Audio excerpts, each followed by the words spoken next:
Hi, welcome back to educator.com. This is the lesson on the integumentary system, also known as the skin. So when we look at the skin, it has several functions that keep us alive and help maintain homeostasis. Protection. Protection is definitely a major one that we immediately think about. The outside or superficial portion of our integumentary system, all epidermis, stratified squamous epithelium if you watched lesson 2 on tissues, and it helps protect us. Think about all the bacteria and viruses, fungi, etc. that would quickly get into our body if it wasn't for this outside protective layer. So it's one of those first lines of defense in protecting our body from foreign pathogens or invaders. Absorption. It's not just absorption of sunscreen or nicotine with a nicotine patch. One natural absorption that happens every day is when you're outside and the sunlight's hitting you. UV radiation or ultraviolet radiation from the sun is penetrating into the layers of your skin, causing the generation of vitamin D from that UV radiation. And you can absorb other things. There's even slight absorption of water into the layers of your skin. Your skin isn't really waterproof, but it is highly water resistant. So the regulation of how much is absorbed, you can thank your skin for that. Secretion. A lot of products are secreted, the opposite of absorption. So secretion, it's not just sweat, but sweat's a major one. Sweat is mostly water, but there's going to be little particles in the water too. Electrolytes are what you lose when you sweat a lot, and that's why people will, drink energy drinks, full of those electrolytes, or eat a banana to help replace the potassium they may have lost. But yeah, secretion, one way of getting sweat out in terms of regulating your body heat and releasing some waste products through sweat. Speaking of body heat, heat regulation, not just in terms of cooling down our body through sweating, but the opposite, preventing our body from getting too cold. Every time that you get goosebumps or goose pimples, that's because the pores in your skin are stimulated to close and the hairs in those pores stand straight up thanks to muscular action in your dermis. You don't consciously control those muscular contractions, but that's part of keeping heat in when we get those goosebumps. And finally, aesthetics. A lot of people don't think about this, but aesthetics means beauty. And if you find someone attractive, when you look at them, what your eyes are actually seeing is the light reflecting off of their epidermis. That's what we notice when we look at someone, is those epidermal layers, the outer portions of the skin. So if you're attracted to them, thank their skin for that aesthetic quality. This is a lovely diagram from Grey's Anatomy. Not like the TV show, but it's a play on words. That's why that TV show is called that. So the show on TV, Grey, Grey's Anatomy, named after, in a punny way, Grey's Anatomy, Gray, which is a famous anatomical textbook. It'd be used a lot in medical school because so many good diagrams, so much detail in terms of labeling the body parts and describing their functions. So this is a classic look from Grey's Anatomy, the textbook, and you can tell by this particular font is very common in Grey's Anatomy, and this style of drawing. So this is allowing us to look at the different layers of skin. Up here, superficially, we've got the epidermis. Here you see dermis, very thick layer filled with many layers of skin. And then finally, the hypodermis, or the lower levels, the deeper levels, also known as the subcutaneous layer, is down here. And here's a little bundle of fat associated with that. The major layers of the skin, I just mentioned them on the previous slide, but here's a great drawing in terms of where they're actually separated. So first we'll talk about the epidermis.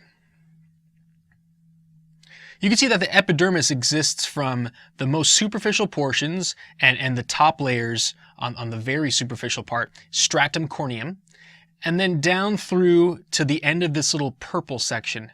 So this right here is the deepest part of the epidermis. And you can see how it's kind of wavy. This is called the stratum basale, which I'm going to talk more about on a slide in the future. This is the basement membrane that anchors all of the epidermal cells. And you do have a few different cell types in there. Most of the epidermis is dead, and the parts that aren't actually dead cells, they're nearby blood flow. The blood flow actually comes up to the very superficial portions of the dermis. So just deep to the epidermis, very thick layer, exists right in here. And the actual border between the dermis and hypodermis, or subcutaneous layer, is not well defined. The border between the epidermis and dermis is well defined by this right here, the stratum basale. But you can see that depending on what portion of the skin you're in, the amount of yellow stuff you see in here is going to vary in terms of how deep it is or how superficial it is. So the border between the dermis and hypodermis, not as well defined as the one on top. In the dermis, you've got a lot going on: hair, sweat glands, blood flow, neurons, all kinds of stuff that we'll cover a little bit later in the lesson. And like I said, the subcutaneous layer, also known as the hypodermis, hypo meaning under or below, that's mostly fat bodies and major blood vessels in terms of the veins and arteries that are feeding your skin, the superficial portions of it, with oxygen and nutrients. So we'll start with the epidermis, the most superficial layers of skin. It's not just one layer. People tend to think that the epidermis is just one layer on the outside. No, it tends to be 10 to 30 cells thick. And I wrote epithelial here because if you saw lesson 2 on the different types of tissues, epithelium lines the outside of organs and the innermost cavities of organs where you have a space or tubular passageway. So all of the epidermis is basically composed of stratified squamous epithelium, those stacks of those round sort of plate-like cells from the bottom on up to the top. And depending on where you are in the body, it may be only 10 cells, it may be 30 or even more. Let's take the eyelids, for instance. This is one of the thinnest parts of skin in your entire body. So you would imagine the amount of epidermal cells significantly less than on the palms of your hands or the soles of your feet. You can feel that the skin is thicker here. And if you develop a callus, that's even greater thickening of the skin in response to friction. Whether you're swinging a bat or lifting something, that extra friction that you experience on a daily basis with your hands touching things, with your feet walking, is the reason why you would get some extra epidermal development there. Speaking of epidermal development, the two main kinds of cells that you would see in the epidermis are melanocytes and keratinocytes. So we start with melanocytes. Melanocytes tend to be scattered in the stratum germinativum layer, the deepest part of the epidermis. Let me draw you what that kind of looks like. And I'll explain what these little finger-like projections are in a bit. So that is a melanocyte, and underneath that, just deep to it, you would see the basement membrane, also known as the stratum basale, which is that well-defined border between the epidermis and the dermis underneath it. So you tend to see melanocytes, these melanin-producing cells, along the deepest parts of your epidermis. So the melanin that's produced, this is that pigment that ends up in your skin, hair, and irises of your eyes that gives color. The more melanin you produce, the darker your skin and hair are going to be. So you've got production of melanin, this pigment molecule, in the melanocytes, and cyte, C-Y-T-E, actually means cell. So melanin producing cell, those melanin deposits end up in these little cellular extensions, finger-like projections of the melanocytes that go up more superficially, and they allow depositing of melanin in cells that are a bit higher up in the epidermal layers. The darker your skin is, the more melanin your melanocytes are producing. And even if you're albino, somebody who has no skin pigment, hair pigment, you're going to be filled with melanocytes. It's natural to have this kind of cell in your epidermis, but their melanocytes are inactive. They do not produce melanin, and that's why they have that pale look. And they are more sensitive to UV radiation and getting skin cancer. So melanin not only provides color to your skin and the hair shafts, but it also is protective in terms of shielding your skin cells from their DNA getting harmed by UV radiation coming at you. Keratinocytes, these produce keratin. So keratin is a protein that's meant to be protective for your skin and also helps your skin in terms of water resistance. So keratinocytes scattered throughout the epidermis, The ones at the deeper parts, they're resulting from cell divisions down there, from mitosis. And as the keratinocytes get pushed up farther and farther and farther, they get more dead in a sense because they're getting pushed farther away from blood flow from all the capillaries, the tiny blood vessels of your dermis. So the way that the epidermis actually gets nutrients is through diffusion up into those layers of the epidermis. But the farther away, like when you finally get cells up here at the stratum corneum, up at the very superficial parts, completely dead, and they're just jam-packed with keratin, with this protein that's giving your skin protection and helping to shield it from too much water going in or out. So when I do this, I am brushing off just so many cells, thousands of cells, and thankfully I'm going to produce more skin cells to take the place of the ones that have been brushed off from the top portions.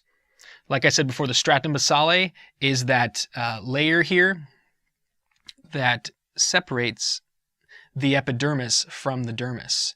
And from lesson 2, that's actually the basement membrane of this epithelium.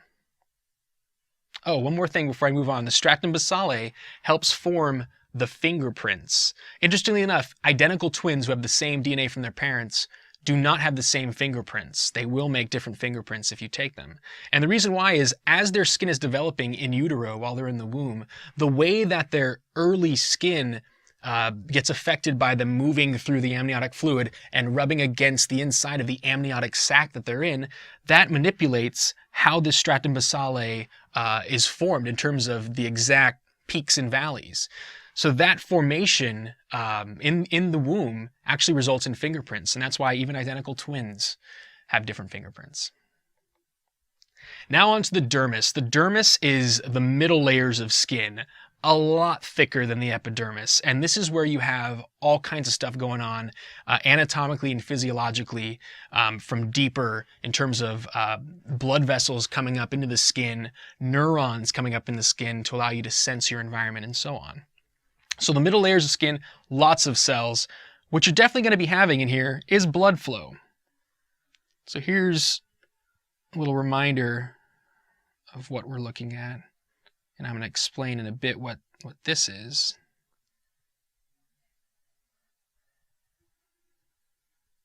So up here, remember this is the epidermis. Down here, we're talking dermis. And then finally, deep to that, you would see the even lower subcutaneous layer. But blood flow, you're going to have capillaries coming up into this area.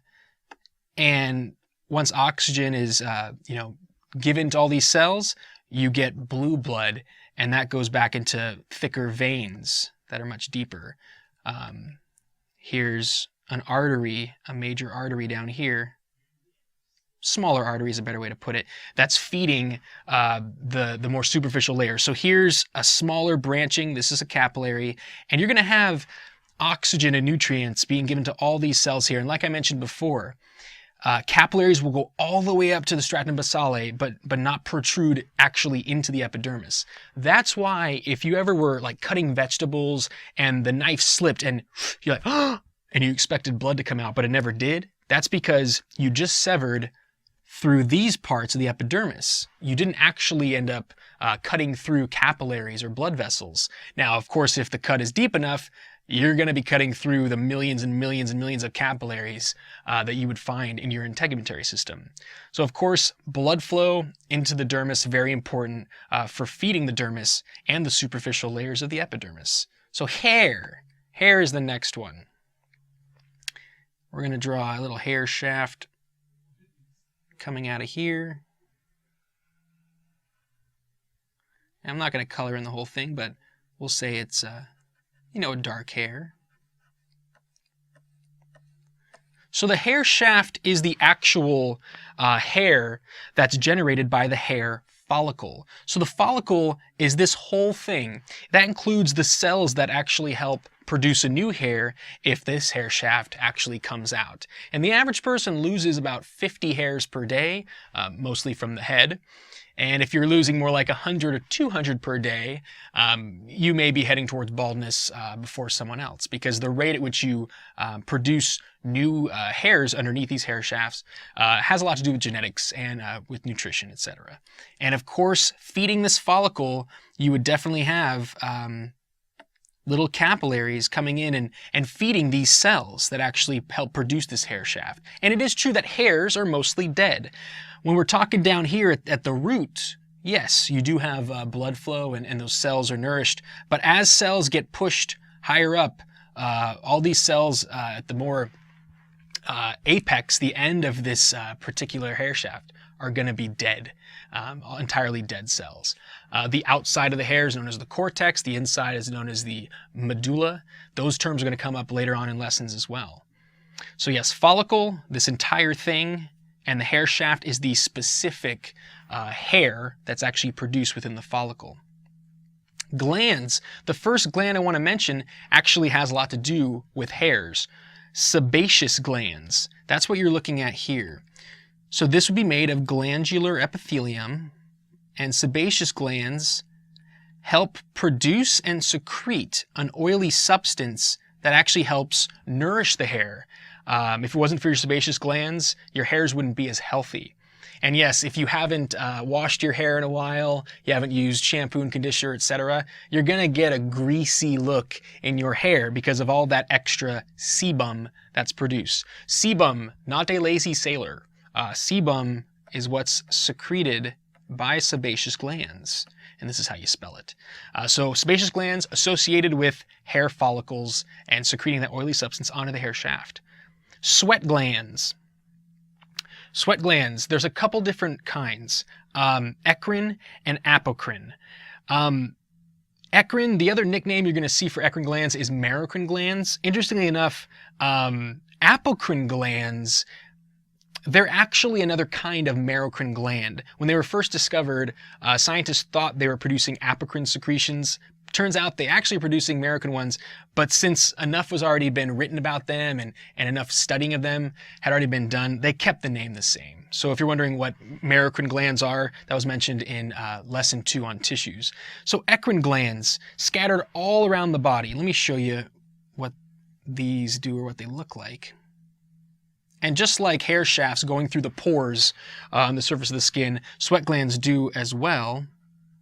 And you see this like crazy bundling of the sweat gland material here. So the interesting thing is if you took a single eccrine sweat gland and you unraveled the whole thing, they actually would be pretty long in terms of their length, but it's tightly coiled. And you get a production of sweat in the tubes here, and then the sweat gets secreted when needed, of course. So eccrine glands, mostly associated with heat regulation in terms of getting rid of water, and that's a way to cool down the body. So eccrine glands are going to be found all over the place, especially the palms, the bottoms of the feet, the forehead, the neck, places you tend to sweat when your heart rate goes up and your body heat goes up. So eccrine mostly having to do with regulating your heat level in the body and getting rid of some waste products. Apocrine, a bit different. Structurally they look similar, but apocrine glands tend to be activated more at puberty.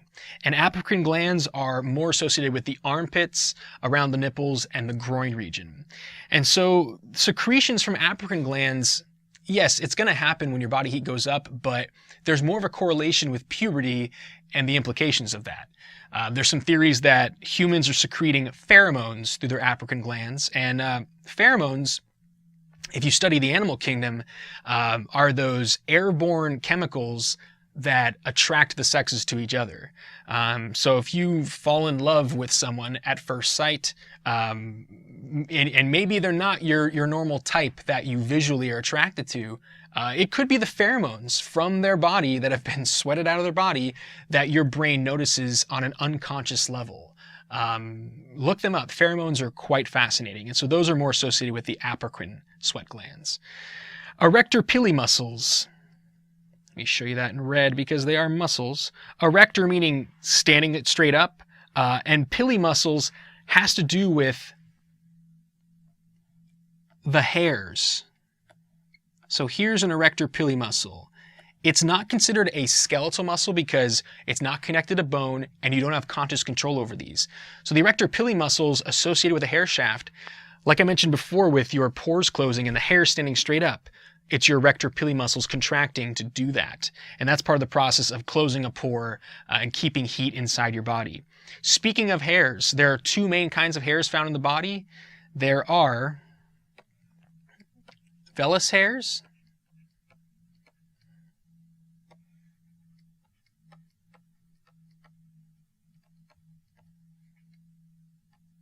and terminal hairs. So vellus hairs are those little like kind of peach fuzz hairs that you find all over the body. If I look really close on my forearm, I see these little whitish looking hairs all over the place. Right here on my hand, I see them scattered all over the place. So those vellus hairs are those kind of light ones that we don't notice very much, but they're all over the body. Some places that you wouldn't see them are typically on the palms, the bottoms of the feet, and your eyelids, and on your lips itself. You're not going to typically see vellus hairs. Terminal hairs, those are the darker ones. I mean, even if you're blonde, they tend to be darker than the vellus hairs. And so those tend to be most concentrated on the head. You're going to see them in the armpits, the pubic region, and depending on whether you're male or female and hormone levels, you're going to see them elsewhere, of course, even on the forearm, for instance. So vellus hairs all over the body. Terminal, not quite everywhere on the body, but you do have a lot of them, especially on the head. Speaking of vellus versus terminal, there's a misconception that a chimpanzee or an ape has way more hairs than us. They have close to the same amount because even though at first glance it looks like humans have a lot less hair, if you add up all the vellus hairs and all the terminal hairs, we got a lot too. And the vellus hairs just aren't as visible, but they're scattered all around the body.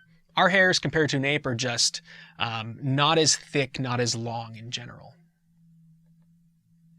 More about the dermis. So nails. Since we're mammals, these nails came from our mammalian ancestors. So they used to be claws if you go way back when. So here is a top view of a nail. And here's the lunula. So here's a nail, that white part that you would see on a thumb, lunula, named after the fact it looks kind of like a crescent moon. This is located next to the root of the nail, which is actually covered by parts of your skin. So you can't quite see the parts that are helping to make your nails, because there's always mitosis happening down here. That's why you have to keep cutting your nails. The lunula just has some extra shielding of that, so you can't really see the blood flow. That's why it looks white. Whereas the rest of your nail, if you press down on it, you can see that pink look kind of goes away temporarily because I'm kind of squeezing blood out of the little capillaries underneath the nail plate.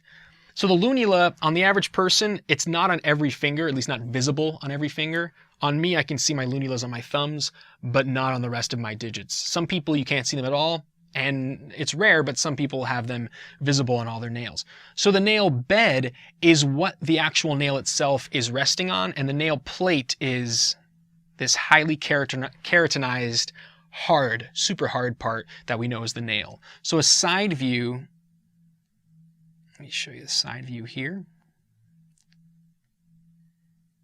Just looking like that. The nail bed would actually be that nourishing part that's underneath it. You're going to have blood flow to the nail bed, and the nail plate itself is actually that looking down on it and this. So here is the nail plate itself. Cutaneous receptors is the last major item you're going to see in the dermis. Cutaneous receptors are nerve endings allowing you to notice the stimuli that's coming into contact with your body. So whether it's touch, some of them respond to being touched, pressure changes, even barometric pressure changes in the atmosphere could have an impact. But of course, it's also pressure changes in terms of feeling pressure on you, physical pressure. Humidity, the amount of water vaporized in the air is going to affect certain nerve endings in your dermis. The heat, Of course, the amount of heat that's being experienced is going to correspond to the activation of eccrine sweat glands.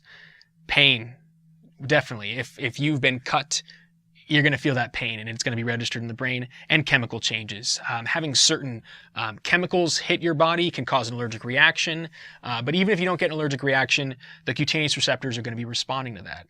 In addition to these parts of the dermis, you're also going to see a lot of connective tissue scattered throughout the dermis, anchoring these particular tissues and keeping the dermis arranged as it should be.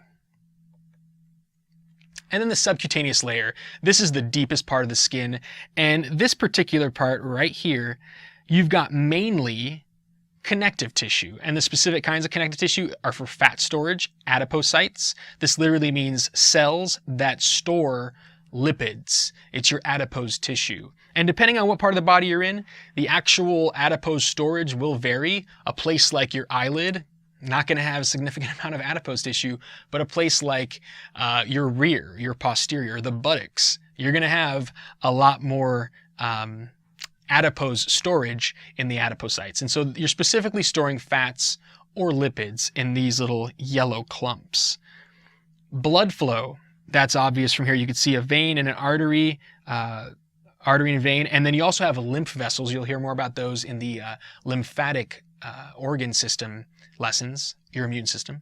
And you're going to have those major arteries much deeper. So even deeper to the subcutaneous layer, major arteries feeding the arm, like the brachial artery and the brachial vein, they're going to branch into tinier arteries that will feed those more superficial layers. And when you watch the blood vessel lessons, you're going to see that veins tend to be more superficial to arteries, and that helps regulate your heat levels in your body. So of course, blood flow and then branching up into these tinier blood vessels is what you would find in the subcutaneous layer.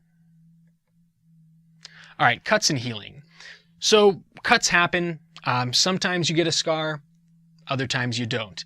It depends on how severe the cut is. So there are 4 main steps in terms of healing that cut, preventing you from bleeding out and dying from blood loss, and getting the skin back to as close to normal as possible. So step 1, inflammation. Let me draw a little picture for you.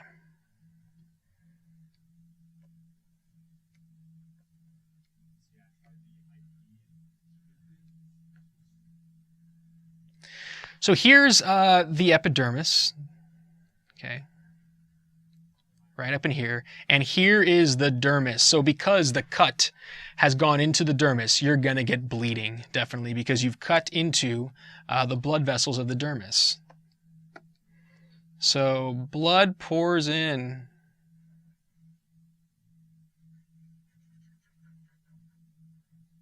Look at all the blood. So the first response to getting a cut is, well, of course, blood's going to pour into there, but inflammation happens. The blood vessels that are physically feeding the dermis, they're going to be stimulated to expand. I know that sounds ironic because you got blood coming out. Why would you want them to expand? Well, your body wants to get more white blood cells and other cells that are going to help protect this area and regenerate it. So getting more blood flow to this area through expanded blood vessels is just a part of the inflammatory response associated with your immune system and your cardiovascular system. So you're definitely going to have inflammation occurring, and mast cells are what are going to be stimulating that. Mast cells are a kind of cell of the connective tissue that are going to secrete histamine, which causes the inflammation to occur, and heparin at the right moment, and that's to thin your blood and make it not clot. But you are definitely going to be clotting this area because, like I said, you don't want to be bleeding out continuously. So after a few hours, you finally get migration. And of course it depends, the exact amount of time depends on how significant this cut is in terms of its size and the width, etc. So that was inflammation. Migration, well, what is migrating? You're definitely going to get certain fibroblasts migrating to this area. So let me draw little fibroblasts. And I'm going to erase some of this, and you'll see why.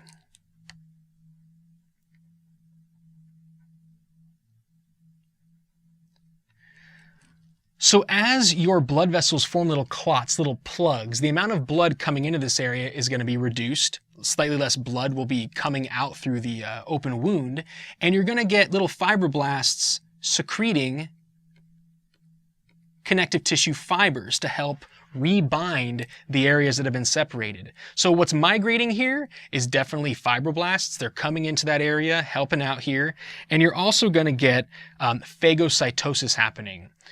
Phagocytosis means cellular eating.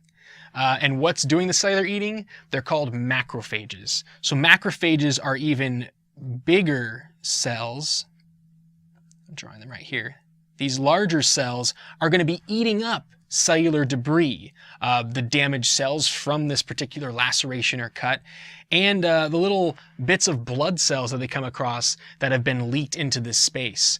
So as those clean up the debris through swallowing up that stuff, that's what cellular eating means, you're going to get also these fibroblasts secreting fibers and helping to reconnect this area. Flash forward a few days, we're going to get what's called proliferation. And I almost forgot, you're going to get a scab, usually after a few hours. So here's that scab. That's basically part of the clotting blood exposed to the air, so it dries out, and it's a nice shield for what's going on under this. You know that if you pick off a scab prematurely, it's a little bit harder for your body to heal it, and you're more likely to get a scar if you keep picking out a scab. But you're going to get what's called proliferation next. So there's slightly less of this clotted blood here, but what you're going to get is continued fibroblast production, getting continued connecting together of these damaged parts of the skin by secreting those collagen fibers, etc. And you're going to get definitely increased fibroblasts, and the amount of phagocytosis is going to be reduced significantly because you've already cleaned up most of that debris at this point. And then maturation. So at this point, the scab is gone. Hopefully it's not a scar, but oftentimes when it first heals, there'll be a little that what's remaining after the scab falls off, it sometimes is a little bit indented, but as you get continued maturation of this newly formed area of skin, new connective tissue, etc., sometimes it will get pushed up a little bit more as time goes on, so the scar is a little bit less visible as time goes on. Some people form what are called keloids, which are elevated scars, even with really tiny cuts, and we think there are genetic factors associated with that. But these are the four main ways that you heal a cut and prevent yourself from bleeding out. Burns. This is another major issue with the skin. They're not just caused by fire or heat. That is one of the main ways that burns are caused, but chemical burns can also happen. Really strong acids hitting your skin, really strong bases, alkaline substances, can definitely harm your skin. Electricity burns, getting shocked by electricity, getting struck by lightning, that's going to cause a burn. And it's not just the skin, it will definitely burn your internal organs and could potentially be fatal. Friction, whether it's a rug burn or a blister has developed from like lifting weights without gloves or swinging a bat, those are friction burns. I actually have a friction burn on the bottom of one of my feet because the last few days I've been walking around in sandals, and yesterday I walked around probably about 10 miles in sandals and was walking quite briskly. So when I was done, I had a blister on the bottom of my foot because so much rubbing and that inadequate support and cushioning on my foot caused a second-degree burn in a sense, and I'll tell you more about that momentarily. First-degree burns, and really we could say there's 4 degrees of burns. First-degree burn is primarily affecting the epidermis. Most classic one would be a sunburn. Those heal quicker because if you're just burning and harming the epidermal cells, they're very easily replaced. You're constantly shedding them, and you're not damaging any parts of the dermis. So typically a sunburn goes away within a few days, maybe a week. It really depends on the severity of the sunburn. But also you could get a minor heat burn, not from the sun, or a minor friction burn that would be considered first degree, as long as it doesn't penetrate into the dermis. Next up, second degree burn is harming not only epidermal cells, but damaging dermal cells. Could be a really severe sunburn, could be from getting hot water spilled on you, could be a friction burn. And oftentimes it's not just redness associated with a second degree burn, blisters, kind of a slightly waxy look can also appear. But blisters are very common because think about how many fluid-filled little chambers there are in the dermis, not only blood vessels, but sweat glands, etc. So when those tissues get damaged, pooling a fluid in the form of a blister, and those can take longer to heal. Third degree burn can be more fatal depending on how extensive the third degree burns are. That's getting down into the hypodermis. So getting burned with fire, getting such a bad chemical burn that it damages epidermis, dermis, all the way down. You're going to require skin grafts typically, because if you've damaged all of the dermis, that's where these major tissues are housed, and you can't easily get these back once you've damaged them. So damage down into the hypodermis is permanent, but skin grafts from either your own body, they'll take skin from a certain part of your body, put it on there, or skin from a cadaver, a dead body, and give you drugs to kind of calm down your immune system so you can accept that skin from the cadaver if it's from another body.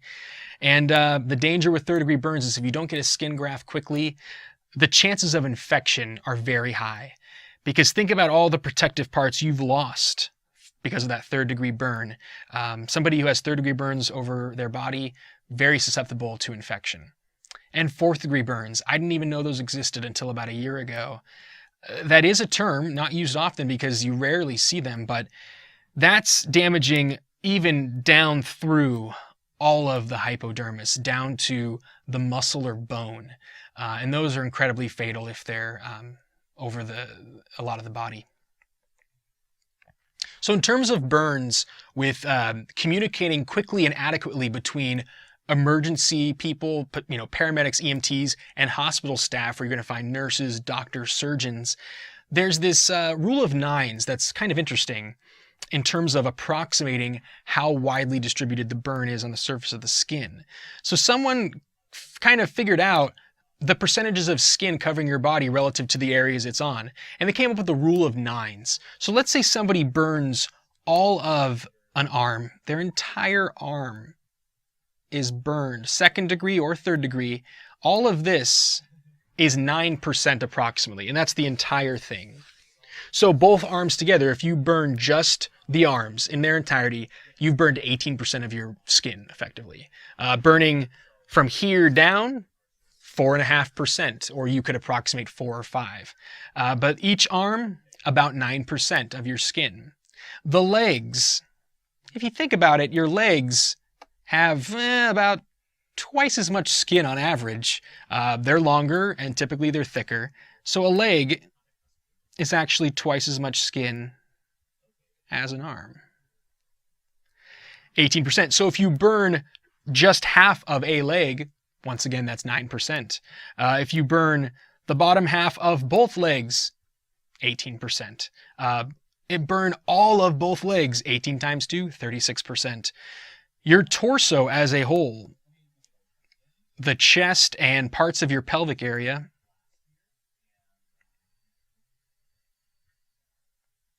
about 36%. So burning all of the front of your chest, just the ventral portion or anterior portion of your chest, that's going to be 18%. Burning just the back, 18%. And the whole thing would, yes, be 36%. The entire head, all of your head is going to be 9% approximately. So if they burn all of their face, you could say 4 or 5%. Perineum. The perineum, This is a part of skin associated with the groin area. It's only 1%, not much of your skin, but that's the only exception to this rule of nines in terms of multiples of 9. If you add up all of these, 9 times 2, 18 times 2, 36 plus 9 plus 1, you get, surprise, surprise, 100% of your skin. And this is a way for an EMT or paramedic to quickly communicate with the ER that they're taking this person to for surgery perhaps and skin grafts. Enables them to like quickly be prepared for how severe this is. Because if I were to radio and say, we have a person with 9% of their body burned with second-degree burns, that's not as severe. But if we say third-degree burns on 45% of their body, that's much more severe. So that's how the rule of nines is applied. Now for some skin conditions and disorders. We already mentioned scars a little bit earlier on and how cuts heal, but scars, this one here is actually called a keloid. This is an elevated scar, not very common, but some people get them. Wherever they get a cut, there's an elevated scar from additional production. It's kind of like overproduction of your fibers and skin cells in response to this cut. But the average scar is just a remnant of where you had a cut. And depending on how wide it is, how deep it is, you're more likely to get a permanent mark that your skin couldn't quite repair to look how it was before. And like I said, the thickness of it has a lot to do with it, because a thick cut and deep cut, they say you need stitches. The reason why they tell you need stitches is by binding together where you had that little divot or cut, it's just helping your skin adequately produce those, collagenous fibers and connective tissues to get it back together and heal effectively. A deep, wide cut without stitches is going to make a more severe scar once it's done healing. Moles. Moles tend to be an elevated, but not always, elevated, extra melanated little part. So let me draw a mole. So a mole can look like that. The darkness of them varies depending on the person. Some moles will be the exact same color as the surrounding skin. Others will be a little bit more melanated. So the difference between a mole and a freckle is a mole tends to be a very concentrated, smooth circular edge in terms of how the melanocytes in that area are producing that extra melanin, whereas a freckle is not elevated and tends to be a little bit more jagged edge and kind of random in terms of how they're produced. And freckles, the occurrence of them has a lot to do with genetics. Some people are born with more freckles than others, and extra exposure to UV radiation from the sunlight can make the freckles more obvious as well. A birthmark tends to be as if you put a bunch of freckles together in one area. Some people are born with birthmarks in their face, on their back. I was born with a birthmark on the back of my neck or upper back, and as I grew, it stretched as my skin grew and my body grew in size, and it stretched out so thinly now you can hardly tell it's there. When I was a baby, it was a bit darker and smaller. So some birthmarks do stretch out. Others are darker and more permanent unless you were to surgically get rid of it. Melanoma and carcinoma are forms of skin cancer. Melanoma, as you can tell from the melano part, has to do with melanocytes. So remember those cells that produce melanin in the deepest parts of the epidermis. If too much radiation from the sun or some other source has damaged the DNA there, they will grow out of control. And it's usually when something like a mole starts changing in terms of the border. They usually say A, B, C, D in terms of how it develops. So if it is asymmetrical, if a mole starts looking not like a perfect circle, that could be a problem. If it starts looking kind of jagged edge on one side and nice around on the other, that's a sign that it's growing out of control and it may be home to some cancerous cells. If the border of it, this is kind of related to what I just said with the jagged edge, if the border is not a nice little circle, that's a sign that it's not doing so well.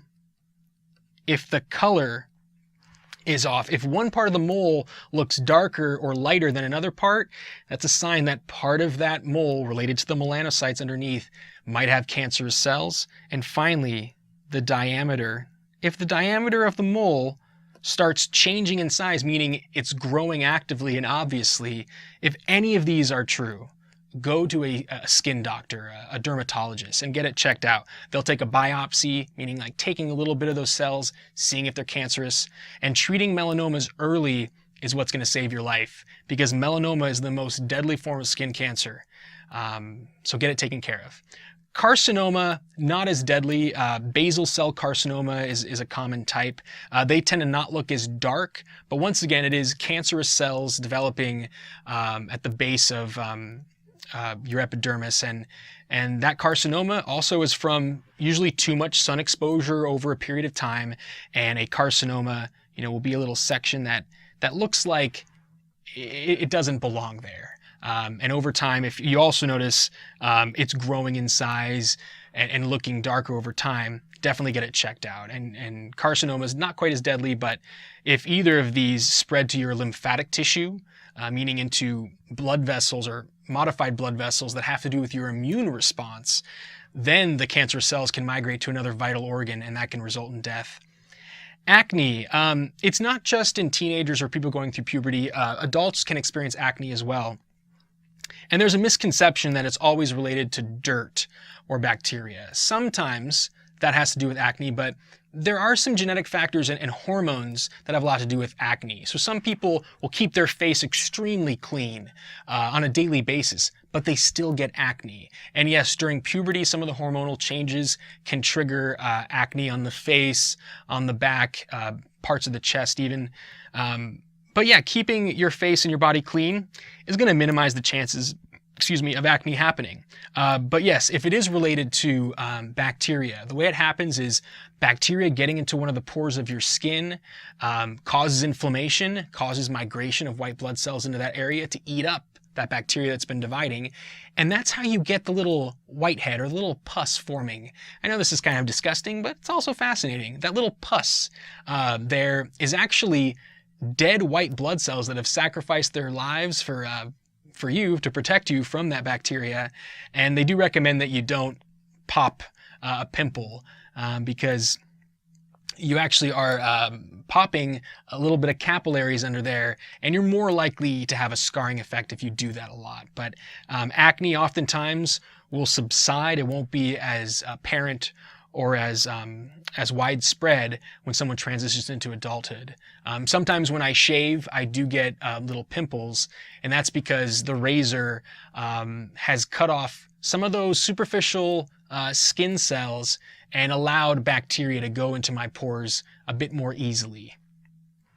So keeping your face clean is going to help out a bit with acne, but there probably are genetic factors associated with it. Warts.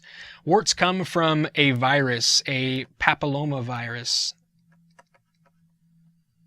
Now, HPV, the STD, a little bit different in terms of how it's spread, but warts in general, contact with someone else's skin who has a wart could allow the virus to hop into your skin and into your bloodstream.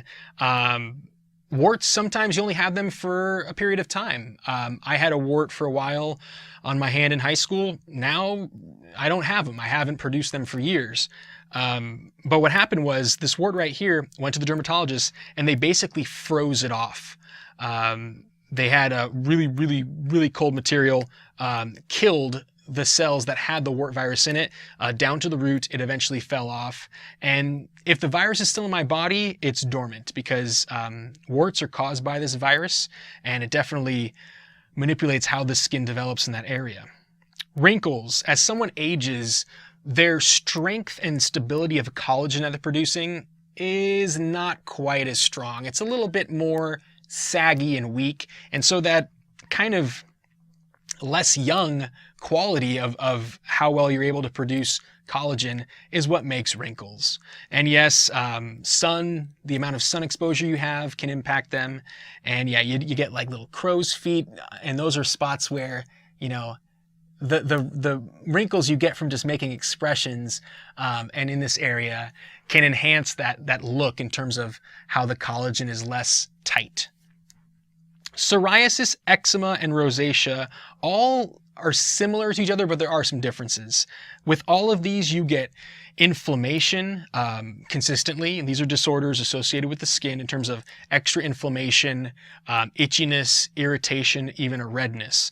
Psoriasis, the sign of that is excess production of like flaky skin.